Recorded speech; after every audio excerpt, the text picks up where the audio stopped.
Haleluya, haleluya, haleluya. Salam sejahtera di dalam kasih Tuhan kita Yesus Kristus, keluarga besar Jemaat GPD LSAD Magelang, dan Bapak Ibu Saudara yang menyaksikan renungan saat ini. Puji Tuhan, kita bersyukur kita sudah ada di akhir tahun 2021, di bulan Desember ini. Bulan yang penuh berkat, yang sering kita tahu bulan yang penuh dengan kasih. Kita bersyukur karena kasih Tuhanlah yang sudah menyertai kita. Puji Tuhan. Kita akan belajar satu bagian dalam renungan saat ini, yang pada hari ini pembacaan kita berada di surat Rasul Paulus kepada jemaat yang ada di Roma, khususnya Roma pasal 11 sampai Roma pasal 13, Roma 11, 12, dan 13. Saya akan mengambil bagian dari pembacaan kita saat ini dalam Roma pasal 12, ayat yang ke-9 dan 10.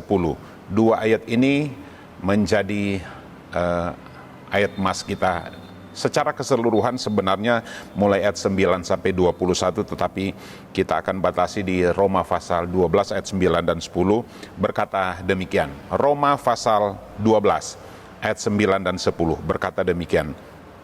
Hendaklah kasih itu jangan pura-pura. Jauhilah yang jahat dan lakukanlah yang baik. Ayat yang ke-10. Hendaklah kamu saling mengasihi sebagai saudara dan saling mendahului dalam memberi hormat. Dimulai dengan kata hendaklah. Kata hendaklah ini menunjukkan sesuatu yang terus kita lakukan, harus kita lakukan, dan tetap kita lakukan. Apakah yang harus dan terus kita lakukan? Hendaklah kamu saling mengasihi. Bapak Ibu, kita sampai hari ini, saya percaya kita pun tetap hidup di dalam kasih. Tetapi untuk mengasihi itu tidak ada batasnya. Sebab ayat ini berkata, hendaklah kamu saling mengasihi. Saya beri judul renungan saat ini, hidup dalam kasih. Artinya kehidupan kita ini selalu diwarnai dengan kasih, terus mengasihi. Dari ayat yang ke-9 sampai 21 dalam kitab atau surat Roma pasal 12 ini, di sana dijelaskan tentang makna kasih. Apa saja yang harus ada dalam kehidupan kita sehingga kita mampu menerapkan kasih itu. Saya akan memberi beberapa hal tentang hal mengasihi ini. Kita akan belajar bersama-sama tentang kasih. Yang pertama saya catat di sini, sesuai dengan Roma pasal 12 ayat yang ke-9. Hendaklah kasih itu jangan pura-pura. Ini penting. Dalam kita mengasihi, mempraktekkan kasih itu, jangan kita mengasihi tetapi dengan cara pura-pura mengasihi. Apa artinya ini? Arti dari kata pura-pura itu sebenarnya adalah tampaknya berbuat, melakukan kasih, tampaknya mengasihi, tetapi sebenarnya tidak. Seolah-olah mengasihi, berlagak mengasihi, pada kenyataannya tidak demikian. Menjadi pertanyaannya, apakah ada orang yang seperti itu? Tentu kita punya jawaban masing-masing. Apakah ada orang yang pura-pura mengasihi? Kita sudah tahu. Bahkan mungkin kita pernah berada pada situasi tersebut. Pura-pura mengasihi, pura-pura mencintai, pura-pura menyayangi, dan lain sebagainya. Dan ternyata firman Tuhan berkata, hendaklah kasih itu jangan pura-pura. Jangan kita mengasihi, kelihatannya mengasihi tapi sebenarnya tidak. Kelihatannya mengasihi hanya seolah-olah, pura-pura. Saya melihat dalam istilah bahasa Inggris dipakai kata disimulasi.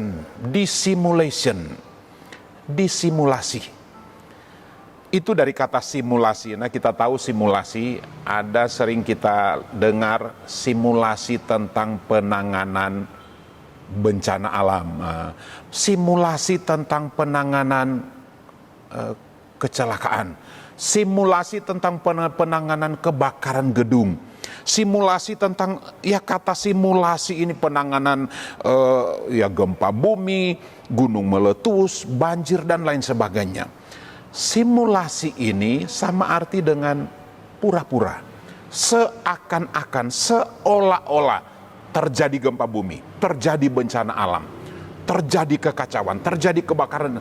Itu diumpamakan seolah-olah, seakan-akan. Dan itu arti kata pura-pura. Itu sebabnya jangan sampai kita menjadi orang yang pura-pura mengasihi. Tentu ini menjadi pembelajaran dan perenungan bagi kita. Pura-pura mengasihi istri, suami, anak, orang tua, pura-pura mengasihi Tuhan. Sekali lagi, ada orang-orang yang seperti itu. Rasul Paulus melihat jemaat yang ada di Roma, mereka pun punya sikap yang pura-pura. Tidak dengan segenap hati, kasih yang pura-pura. Menjadi perenungan dan pertanyaannya bagi kita sampai hari ini, bagaimana kasih kita? Jangan sampai didapati Tuhan, kasih kita itu pura-pura. Jangan sampai didapati dan diketahui ternyata kita hanya pura-pura mengasihi, seolah-olah kelihatannya, kayaknya tidak dengan segenap hati. Sedangkan firman Tuhan berkata, kasihilah Tuhan Allahmu dengan segenap hatimu, dengan segenap kekuatanmu, dengan segenap akal budimu, dan kasihlah sama manusia seperti diri. Itu bukan kasih yang pura-pura, itu kasih yang dengan segenap hati. Pelajaran yang pertama, kasih itu janganlah pura-pura. Yang kedua, pelajaran tentang kasih. Kasih itu kalau kita mengasihi, kita akan melakukan yang baik. Tentu amin. Kita aminkan ini. Tidak mungkin seorang mengasihi kemudian melakukan yang tidak baik atau buruk atau jahat. Jadi kasih itu pasti akan melakukan yang baik. Dalam bagian yang kedua, kalimat ayat yang ke-9 ini, jauhilah yang jahat dan lakukanlah yang baik. Melakukan yang baik. Kalau kita berkata kita mengasihi, kita pasti melakukan yang baik. Ada arti lain atau terjemahan lain. Saya melihat di Alkitab terjemahan lain. Kasih itu melakukan yang baik artinya mempertontonkan, menampilkan yang baik, bukan yang jahat. Tidak perlu kita pertontonkan yang buruk, yang jahat. Harus kita pertontonkan yang baik. Arti lain adalah menampilkan. Sebab kasih itu harus berwujud, nyata, kelihatan, dapat dirasakan, dapat dinikmati. Jadi mempertontonkan yang baik, menampilkan yang baik, tidak disembunyikan. Itulah kasih. Kasih itu tidak membalas kejahatan dengan kejahatan, tetap melakukan yang baik. Latar belakang penulisan kitab Roma ini, waktu itu kaisar yang memerintah bernama Claudius. Ia seorang yang melarang orang Kristen beribadah. Orang Kristen sering mendapat tekanan. Orang Kristen sering mengalami penganiayaan, dipenjara tanpa diadili. Bahkan orang Kristen saat itu dianggap sekte atau aliran yang sesat. Firman Tuhan datang kepada jemaat yang ada di Roma, jangan kehilangan kasih. Sekalipun dalam masa tekanan, dalam masa sukar, dalam kesulitan. Hari-hari ini kita sementara mengalami masa sukar, tetapi sekali lagi, jangan sampai kita kehilangan kasih. Yang ketiga, pelajaran tentang kasih.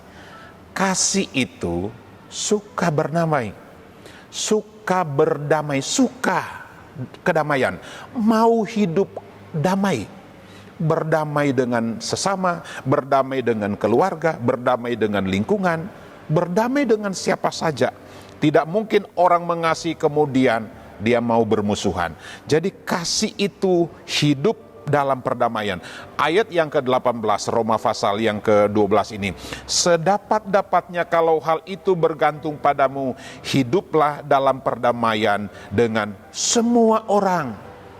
Bapak Ibu, siapapun kita, siapapun mereka, kita wajib hidup berdamai, hidup berdampingan. Sekalipun ada masa sukar, dalam Filipi pasal 2 ayat 1 dan selanjutnya, di dalam Kristus ada nasihat, di dalam Kristus ada penghiburan kasih, di dalam Kristus ada persekutuan roh. Hidup di dalam Tuhan khususnya bagi kita anak-anak Tuhan. Itu sebabnya melalui renungan kita saat ini, hiduplah dalam kasih. Sebagai kesimpulannya untuk renungan kita saat ini, pertama, kalau kita berkata kita mengasihi, kasih kita itu jangan pura-pura. Seolah-olah berlagak kelihatannya mengasihi, tapi pada kenyataannya tidak. Dan itu Tuhan tidak kehendaki. Jangan pura-pura dalam kita mengasihi. Apa adanya. Kalau memang kita mengasihi, buktikan kita mengasihi. Jangan sekali lagi kita pura-pura mengasihi. Yang kedua, kalau kita mengasihi, kita pasti akan melakukan hal yang baik, bukan sebaliknya. Sekali lagi, kalau kita punya kasih, pasti yang kita lakukan adalah hal-hal yang baik. Yang ketiga, kasih itu kita hidup dalam perdamaian, bukan hanya dengan kita dan keluarga kita, tetapi dengan semua orang. Damai itu indah, dan itu dimulai ketika dalam kehidupan kita ini punya kasih. Bulan Desember ini adalah bulan kasih. Biarlah itu menjadi kesempatan bagi kita untuk mengintrospeksi kasih kita, khususnya kasih kita kepada Tuhan. Tuhan memberkati kita semua. Mari kita berdoa. Tuhan, tolonglah kami jemaat GPDI El Shaddai Magelang yang sudah percaya kepada Allah, sungguh-sungguh berusaha melakukan pekerjaan-pekerjaan yang baik. Itulah yang baik dan berguna bagi kami manusia. Segala puji bagi nama-Mu. Firman Tuhan mengingatkan kami untuk kami hidup saling mengasihi. Biar dalam kami menjalani hidup ini, kasih-Mu mewarnai kehidupan kami semua, siapapun kami. Kasih-Mu menjadi landasan bagi kami untuk kami mampu mengasihi sesama. Teristimewa kami mengasihi Tuhan. Dalam nama Tuhan Yesus Kristus kami berdoa mengucap syukur. Haleluya, haleluya, haleluya. Amin.